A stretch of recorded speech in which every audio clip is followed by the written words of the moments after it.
My name is Hazel. Yeah, you can call me Hazel.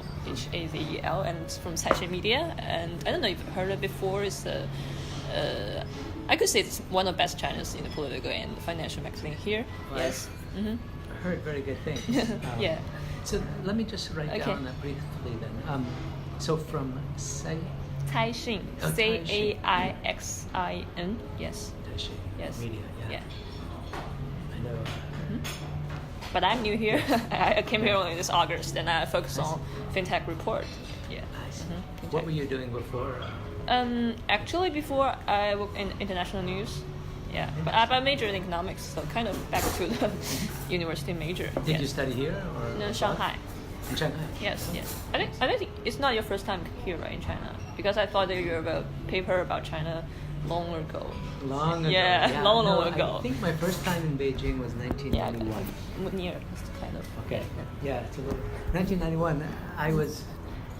I came every summer. We were working in Shandong. Mm-hmm. At that point, there was only one county in the entire country where foreign researchers were allowed to do research, and it was fantastic. And so there were political scientists, anthropologists, sociologists, economists, all working in Zhouping County in Shandong.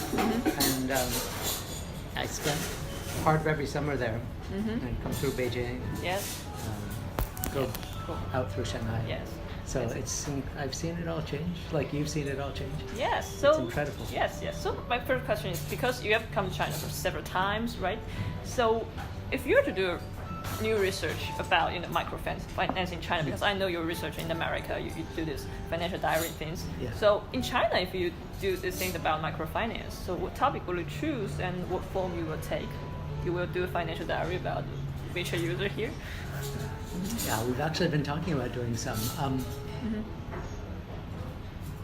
I'm quite excited about the idea of doing financial diaries of small businesses. So not of households, but to really understand how small businesses are operating, how they finance themselves, how they sort of operate in the changing economy. They're sort of in between. They're not so big, but they're not so small either. And so I think there are a lot of questions about how to provide them with finance and support them as they grow. So I'd love to see work on small businesses. Yeah, small business. So far, how much do you know about the small business financing in China?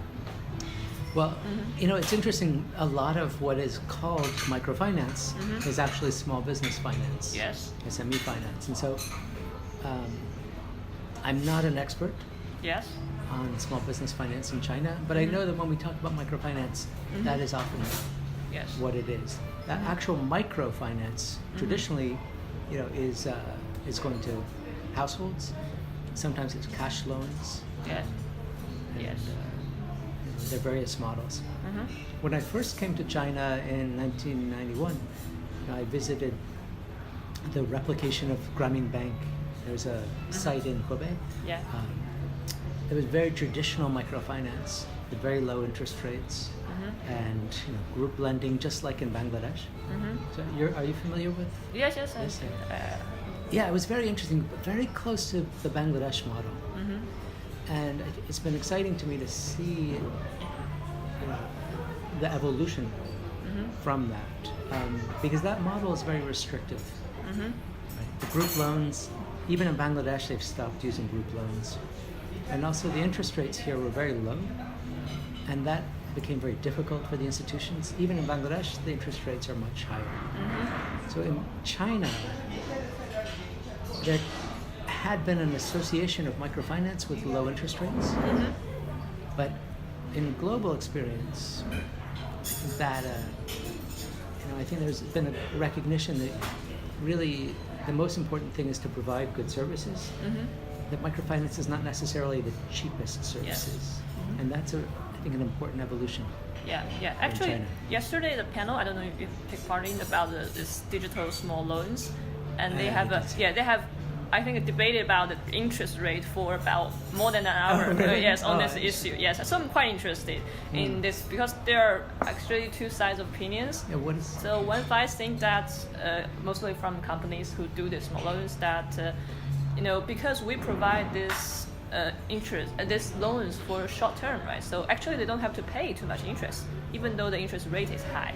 Right. So in the number of yuan, it's not so high. Yeah.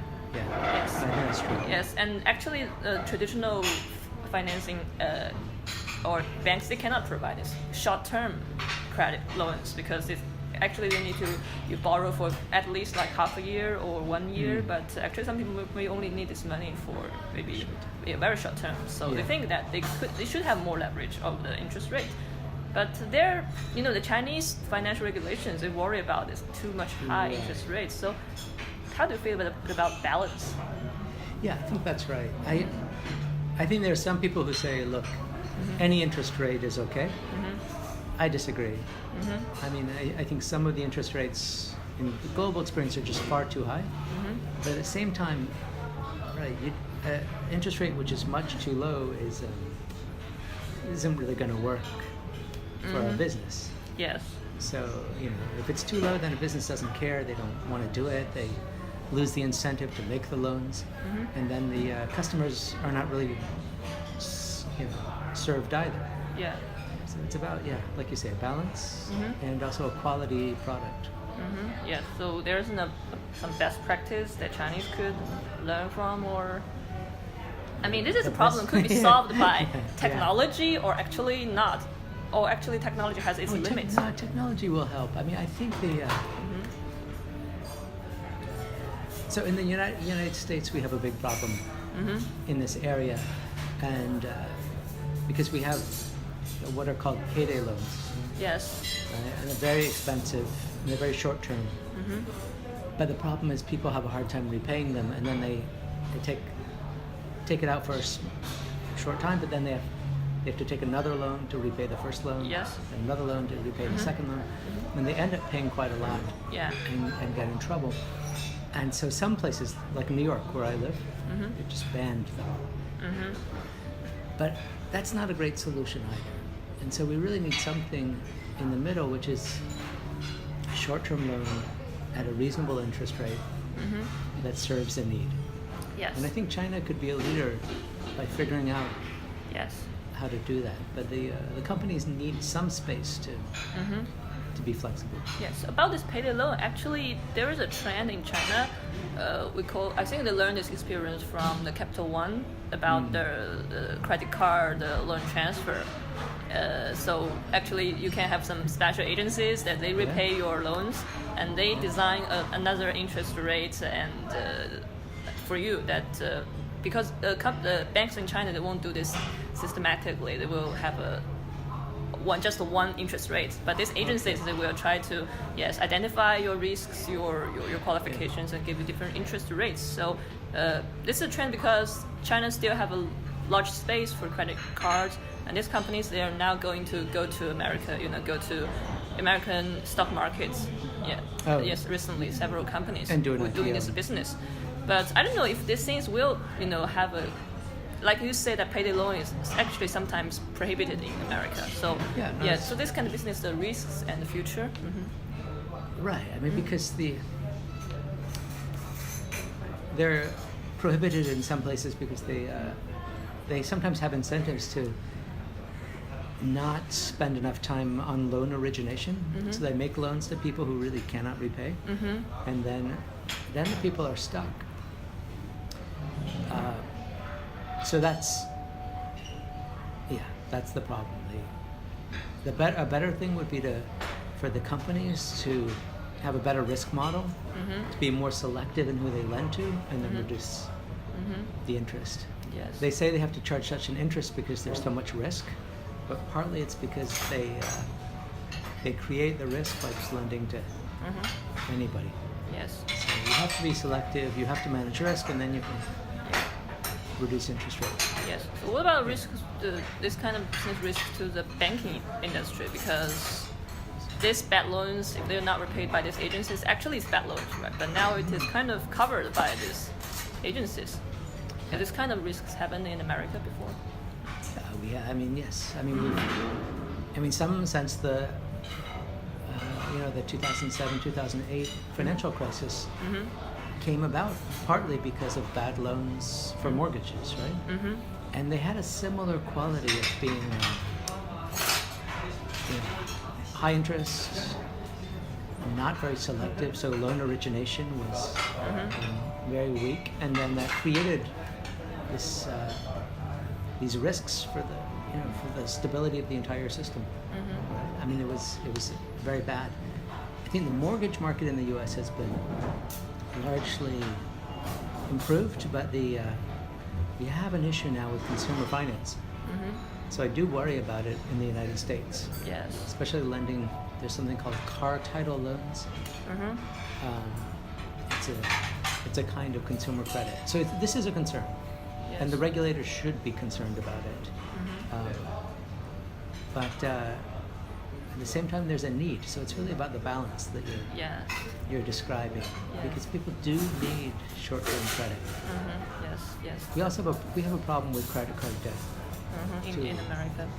Yeah, it's we had our debt levels they fell after the financial crisis because the credit card companies and others reduced supply of credit. Now they've expanded, and so the debt has gone up again to where it was before the crisis. So it's worrisome. Yes. We'll see. Yes. So besides the interest rates, there's another important problem is that how this money was used. Because as a journalist in China, I always had these bad stories that people use all kinds of ways to try to get the money, but they actually put them in the speculation activities rather than investment or really consuming. Yes, it's a Chinese problem, especially because of the data is not complete. Yes. So I don't know your observation in America in your book. So I think we don't see that really. I think people are, for the short-term loans, people are taking the loans when they lose a job or when something happens. And it's really for consumption mostly, not for investment or speculation. Yeah.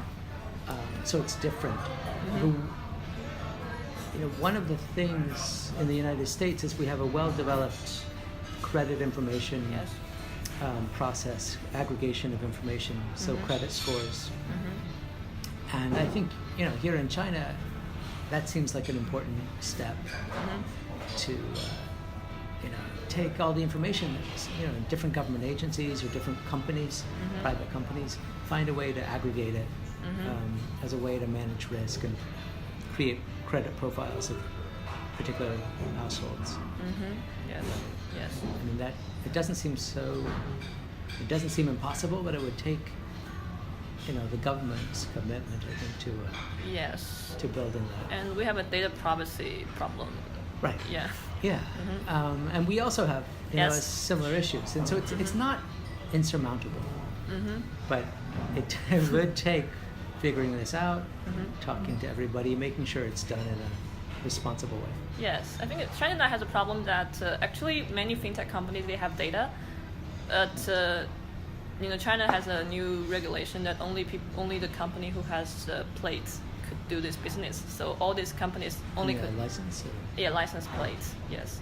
So, but actually they try to combine all these licensed companies and have a one simple organization. But this one actually is not performs effectively compared with those fintech companies because they're in the business. Yes. Right.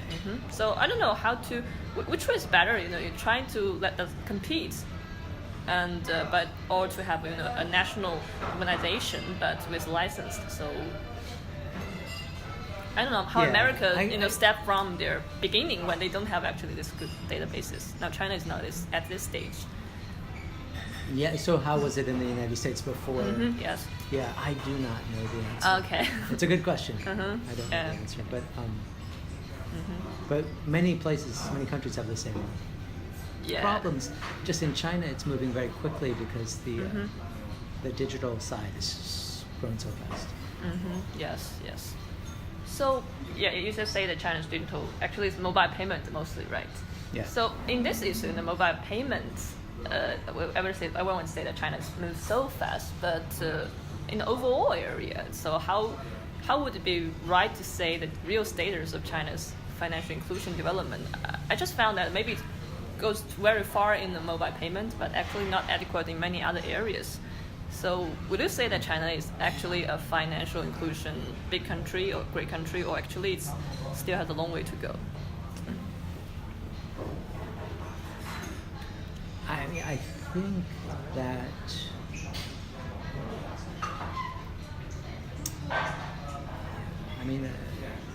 the international data show financial inclusion levels around 80% in terms of having some kind of accounts, and they're quite actively used.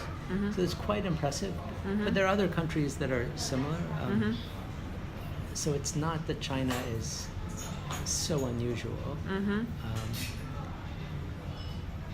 I think where China is unusual is in the extent of technology. Yeah, and the innovation around that. And I think a lot of the global conversation hasn't really understood all of the innovation going on in China yet. So I think there's a lot to learn from China. But I would say that China still has a fair way to go. I mean, there's still poorer households that rural areas lack the access that urban households have. There's also a large population that that's not poor but not particularly wealthy either, and it's not clear how well served they are. So that's really where the action is. Microfinance was always about poverty, but the most extreme poverty has really been mostly eliminated in China. But now the income distribution has sort of shifted upward, and so it's a question of how to address the needs of people who are still struggling. Yes. They haven't quite made it to the middle class, but they're ambitious. Yes. Before that, any similar model with China? Like you have this middle class being first, served by the technology, but you cannot just solve these problems of the rural areas. Any similar examples in other countries? I mean, every country has gone through this, right? The United States has a history of this. Okay. And what you see, is the development of a lot of different modes of consumer finance. Really, a lot of the needs are consumer finance, and so you have a lot of people buying things in installments from a store, for example. So it's a lot of credit that's coming from retailers rather than from financial services company explicitly. China may be different because maybe they don't. The financial services providers are actually more advanced.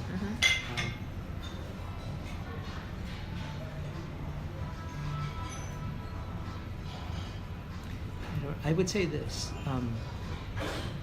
China is unusual in how much savings has occurred. It's not, most because of the rapid growth. I think people have been able to save quite a lot. That makes China unusual. I think a question is with the younger people. I think there's that saving. There's a big question about whether that savings mentality. Your generation. I'm poor. No, I mean you want to spend, and there's a danger that there'll be too much spending, not enough saving. Like your parents' generation, we're probably a little more cautious, right? And I think that's a big question for China. Is there going to be a risk of the younger generation who may not be saving in the same way? Yes, especially when the economy is not that good. Right. Which is funny to hear, because the economy is fabulous in global comparison, right? But actually, recently, especially this year in China, everyone feels anxious about the economy. Because it's slowed down, right? Yeah, slowed down, and trade war, it's really anxious. Yeah, no, we'll see. I hope that gets resolved in a good way. Yeah. Yes. So overall, I think from I didn't read your book, but read some abstract from your book I think that what I see is that you try to establish a new framework to evaluate the performance of the financial inclusion, or so-called microfinance. So what's your feeling about how this framework should work, and if we use this framework to evaluate China, so how would you suggest? So in my work, just to give you a sense, the original way really of looking at microfinance was that these are small loans for business investment, and that was just the one way to look at it. And then they add some savings products and some insurance products. In my work, what I see is that households actually want finance not just for business investment, but for money management. There are really three things that households look for: basic cash management, or may not be cash, maybe, but just to move money around. Two is needing to build up large sums. It could be for business, but it could simply be to improve your house or deal with some travel or something. But finding ways to get large sums for spending, consumption. And then the third one is dealing with risks. And microfinance has not been very good at providing these sort of cash flow management tools or helping households deal with risk. And it's not been that good at also financing consumer needs. And that's really the lens we need to take to recognize that households do need the kinds of finance that they're now getting from kind of these payday lender kind of things. But they're not being well served by those companies, so they need a better version of it. And I think that's the missing part of it. In the United States, that's really served by credit cards. But even credit cards aren't a great product, and here they're it's not a large part of the financial system, but something like that will need to be a part of the system moving forward. Because it's a very important need. Just to manage finances in a basic way. So you have any ideas? Because I read that you said it's far from dead, but we need some new thinking, right? You have any idea? I don't know. Ideas? Far from dead. Oh, microfinance. Yeah. You have been reading my Twitter. I need to buy, but you can read some. No, so yes. Far from dead. So what? Just to give you perspective. From an international perspective, there were a number of randomized control trials, right, which were fairly negative about microfinance, that it didn't make the impacts that Professor Yunus had argued. Originally the idea was you take these small loans, you invest, your income grows, you become less poor, your life is transformed.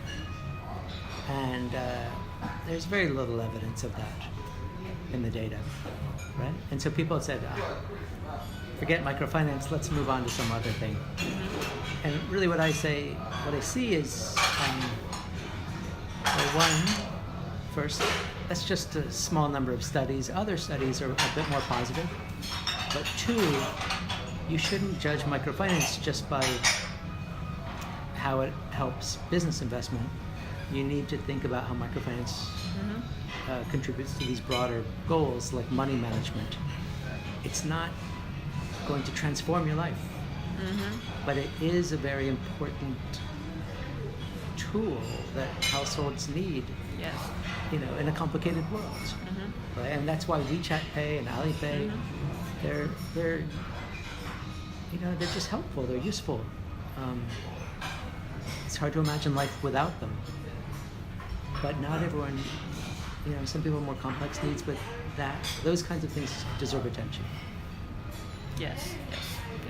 So you mentioned at the beginning that you would be interested in research on the small business loans. So besides that, do you have any other future, maybe areas of interest in your research? China? Or not only in China, maybe just your research areas.